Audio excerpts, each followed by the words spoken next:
네, 직권남용과 선거법 위반 혐의로 재판에 넘겨진 이재명 경기지사의 1심 선고 공판 지금 진행 중에 있습니다. 지사직을 잃을 수도 있는 형이 선고되면 정치적 타격이 불가피한 만큼 선고 결과에 관심이 쏠리고 있습니다. 현장에 나가 있는 취재기자부터 연결해 보겠습니다. 자, 부장원 기자. 네, 수원지방법원 성남지원입니다. 네, 재판 시작한 지 한 1시간 정도 거의 다 돼가고 있는데 지금 진행 중이죠?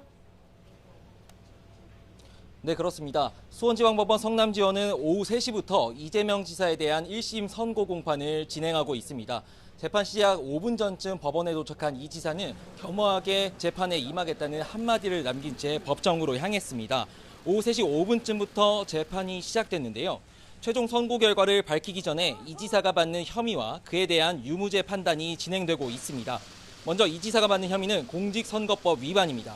지난해 6.13 지방선거 과정에서 분당 대장동 개발 관련 자신의 업적을 과장하고 2002년 시민운동을 하며 검사를 사칭한 전력이 있는데도 이를 부인한 혐의 등입니다. 우선 재판부는 공직선거법 위반 혐의에 대해선 대체로 유죄로 보기 어렵다는 취지로 설명했습니다. 이 지사가 성남시장으로 대장동 개발 사업을 추진했고 결과적으로 5천억 원 상당의 이익이 생긴 것 자체는 허위로 꾸며낸 사실로 보기 어렵다는 겁니다. 또 토론회에서 과거 검사 사칭 전력을 부인한 혐의에 대해서도 억지로 허위 사실을 지어냈다고 보기는 어렵다고 설명했습니다.